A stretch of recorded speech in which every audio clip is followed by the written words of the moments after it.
You know, I had heard that Vince McMahon was thinking about buying the UFC when it was for sale.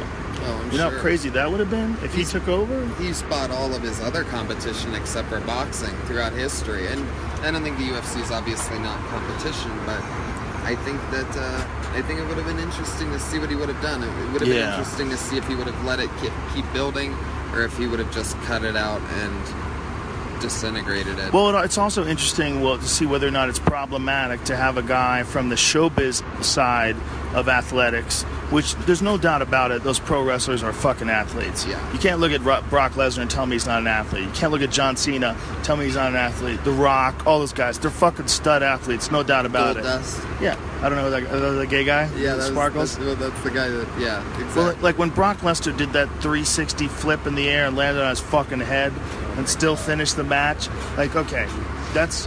If you like Cirque du Soleil and you think those people are athletes, for sure this motherfucker's a serious athlete. Yeah. But there's also the fact that it's entertainment. So if a guy goes from that side of the business and then goes to the side of the business where it's supposed to be pure sport, which is the purest sport, MMA, right? And a sport that has always had a reputation, or at least the whispers of being fixed. You're always hearing about a fixed fight. Like in Japan in particular, you heard about a bunch of fixed fights. And there was a recent case where someone in the UFC had an offer to fix a fight but didn't go through with it. But there was evidence, apparently. There was a big story about a couple of weeks ago about the first evidence that someone was attempting to fix a fight. So even though it didn't get fixed, someone had tried to put influence on someone to fix a fight, allegedly. But in Pride, we know for a fact it happened. I know firsthand from people that were in fixed fights. I know from people that were told that a fight was going to be fixed for them.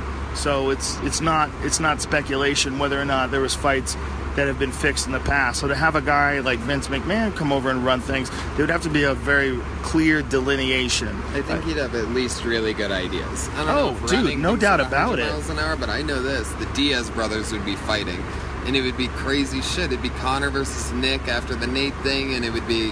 I think you're right. And things like that, because he knows that pop. You know what they do is they just listen to the crowd. Yeah. That's how they write it. It's not like some thing where he's going to stick to some...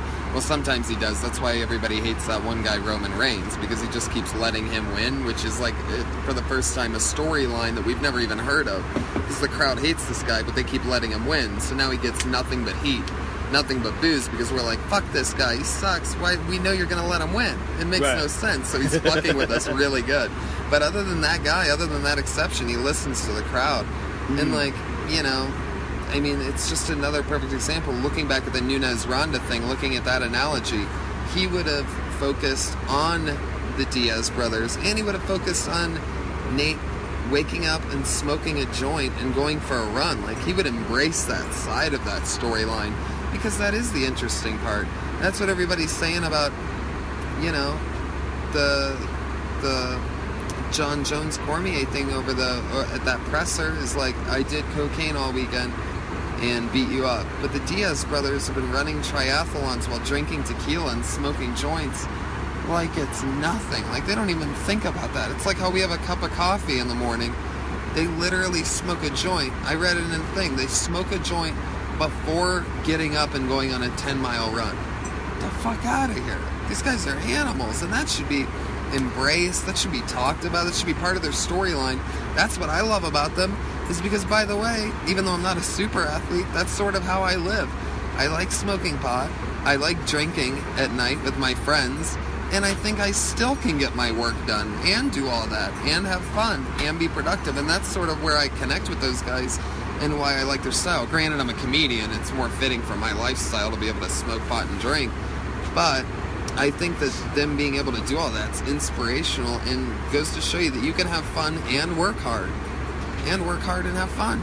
Yeah, they're really unusual too, in that most people associate triathletes and, you know, endurance athletes and the like that. You don't think of them as like thugs, you know, but you think of Nick Diaz, you think of him as this bad motherfucker that also happens to run triathletes. Yeah. He's not like some granola crunching, like he's a street dude who knows how to fight. And at the same time, he is. You know what? I'll have another one of those. That'd be great. Me too, please. Absolutely. Thank you very much. Thank you. It's funny because, like, yeah, they go both ways to where it's like, yep, that's a thug street dude who, if you look at his Instagram, you see him in those, like, little bicycle outfits that guys on bicycles wear. It's like, what? Yeah. Wait, is that Nick Diaz wearing a fucking bicycle helmet? Get out of here. What? He has a hilarious story about getting in a brawl in one of those things where people didn't know any better. Like, something happened, he was riding a bike, and he wound up getting in a fight with this other dude who's riding a bike. And a couple dudes at the same time. It takes one dude down, gets him in a heel hook, fucks his leg up, beat some other dude up, got back on his bike and drove off. But just they fucked with him. Imagine that you're in a bicycle race and you're like, you know what, I'm mad at this guy. I'm going to start a fight with this guy. Hey man, if you want to go looking for fights, you can find them. There's a lot of people out there that are just looking for fights. I mean, if I was going to look for a fight, that's where I would look for. But a bunch of people racing bicycles. You would think. Right. Boy'd you fuck up when you picked a fight with Nick Diaz. Exactly. You're like, look at this dude, his little bicycle shorts. I'm going to beat his ass. All of a sudden, you're like, why is my knee sideways? Yeah. Just rips. What a crazy move to do in a street fight. He heel hooks you, tears your knee apart. Oh my God. But that's what's interesting, you know, and not only that aspect, but so many more with those guys. It's like, yeah, and they also look like street fighters that are going to punch you in the face, but they're also Gracie, high-level, black belt, you know, jiu-jitsu super artists, right? Yeah, 100%. Of the highest degree. So it's like, that just because, and I think that helps them, that perception, like psychologically. Like, it's like, you know, it makes you think like, fuck this punk, but you're realizing that there's eloquent beauty coming at you in the art. It's just because they look one way, it's almost a distraction of like, it's almost like a Venus flytrap, how it's like all pretty and it's like, you know, the opposite, but it's like made to bring you in, and then it just snaps by using its natural element. Well, I think it's sort of reverse, where they sort of make you think they're punks, but they're not. They're smart as fuck, and it's a trap. Yeah, it's a good point, man. It's like you would think that dudes that have that kind of shit-talking attitude couldn't really fight, but they fight real good. Yeah. And they're real technical. And they have crazy endurance and discipline, which is what's really weird about it, is how much discipline they have. Yeah. You know, you would think when a guy would talk a lot of shit, like, what's up, motherfucker? Stockton, motherfucker. That's not going to be a guy who can run marathons and swim back and forth from Alcatraz. Right. But it is. Yeah. That's what's crazy about him. Thank you so much. You're welcome. They're brand new cups, and I have some milk and you can have. Is it okay if your voice is used in the background of a podcast? Say it again. Is it okay if your voice is in the background of a podcast?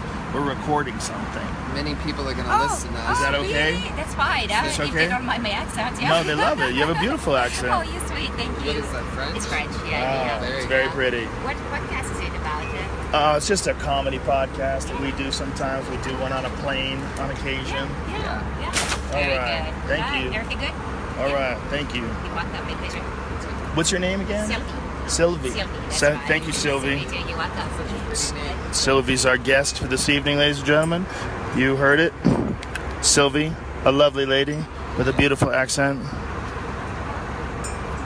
They treat you nice up here in first class. Yeah, it's fun. Super nice. It's a lot better than being with the peasants Dude, in the back. I'm going to take your spoon after it was in your mouth and I'm putting it in my coffee. I don't give a fuck. Perfect. How about that, dude? I'm not scared of shit. I didn't even put it in my mouth. Oh. It's just in my cup. But like, people will share joints, but you won't share a spoon. Yeah. Like, what do you think you're doing, bitch? But Don't be scared. The endurance with those guys is really wacky. And It's a big part of their success, man. And another crazy thing is how psychologically damning the slap is. Oh, yeah. The way that guys... That bit you have about it is fucking hilarious. And it's so true. And because of the bit, I've gotten to think about it a lot more and sort of analyze it a lot more and from different angles than just as I was as an MMA fan before, and really figure out what it is sort of behind it. I mean, not that I know more than anybody, but it's sort of like the guys, it makes you overcharge. All of a sudden they become a matador and you're the bull by poking you like that. Because if you punch another guy in the face, that's expected. And if you kick your opponent in the head, that's expected. But open hand slapping your opponent, like makes people laugh at you, and you can hear like laughter in the crowd. It's a different type of roar. Right. Or like that Ric Flair woo that you hear a lot lately, like woo, like that. Those types of pops. I feel like even though, you know, a lot of those guys talk about tunnel vision and this and that, they can still hear that crowd. They feed off of that energy just like anybody does at a live anything. And you don't want to get slapped. No matter what, you just don't. When Randy Couture fought Tito Ortiz, he spanked him. What? Got on top of him, he stacked him, and then he had him stacked. He was spanking him, and the crowd was going crazy. Oh my God. Spanked his butt. Oh my God. What that shit? Oh man, it's ridiculous. Yeah. Some ridiculous shit happens in fights. The first time Nick Diaz fought Robbie Lawler, I'll never forget it. Because I knew about Nick. I knew about his fights with Jeremy Jackson, who's this really talented striker that was on The Ultimate Fighter, but wound up getting in trouble. He was in jail for something. I forget what it is. It might be something bad. Yeah, like he's in jail for a long time. But anyway, when I first saw Nick fight Robbie Lawler, he got into the cage, and Robbie Lawler was a phenom back then. You know, he's probably like 20 years old, 21 years old, and Nick just starts going, "Stockton, motherfucker!" And Robbie's like, "What is this dude saying?" Yeah. Like, he's like, "Come on, bitch! Come on, bitch! Come on, bitch!" And while he's calling a bitch, you can see Robbie Lawler's head, like, "I can't believe this dude is calling me bitch." Yeah. Like, I can't believe he's calling me bitch. He's like trying to get you emotional, and he got inside Robbie's head a little bit. Oh yeah. Oh, he got inside Conor's head too. They don't want to show you those clips over and over again. Nick never fought Conor. No, I know. But if Nick did fight Conor be in a lot of trouble. Nick's a different animal. That would be I was saying that would be a really interesting fight. And everybody's like, Nick Diaz is so much bigger. I'm like, look, Nick Diaz fought 155 pounds. Nick Diaz can get to 170, no problem. Conor fights at 170. Yeah, that is the fight. Yeah. Or Nate. That is the fight. Yeah. The Shamrock versus the Pot Leaf. Yeah, look, I like the idea of them coming. That's a good. I like that, dude. I like that. Marketing, baby. Dude, look at Kimmy Knuckles on that. Boom. Shamrock and the Pot Leaf. That's strong. Come on, Dana White. Yeah, they need to hire you. Yeah. You got some great ideas. Would you be interested in trying to turn this ship around? Absolutely. This battleship is taking on some damage. Oh, I'd be so in. We lost Rhonda. Got some water damage. I'm not even kidding. I would love that, and B, I would actually enjoy it. Like, I mean, like, we should have a I'd meeting. Be good at it. We should have a meeting. Because I'm such a fan of just both UFC and entertainment that my brain naturally questions that stuff. Yeah, you got to do another Fight Companion. Yeah. Those are so much fun. I miss those. We haven't had a chance to do one of those in so long. It's literally like, I think a lot of guys back in the day when it was just TV used to want to be on like the Late Show with David Letterman and stuff, and like the Tonight Show. Literally, my goal is to do more Fight Companions. They're so fun. It's like the coolest thing. Yeah, they're so fun, man. They're the most fun. Learn some of that flat Earth jiu-jitsu you guys are talking about. They do go off the rails when the booze gets flowing. There's just no doubt about it on both sides. Yeah. Everybody's side. It's just people get so crazy when the booze starts flowing. It's so fun. But it's the best way to watch fights because you're not interrupting anybody. It's not like you're like talking a lot of shit while you're in the arena and the other people are trying to enjoy the fight. It's just the comfort of your own little studio there. You're talking shit with your friends, and people don't have like. If I did that during commentary, it would be incredibly disrespectful. Like if I wasn't watching the fights and we were talking about UFOs.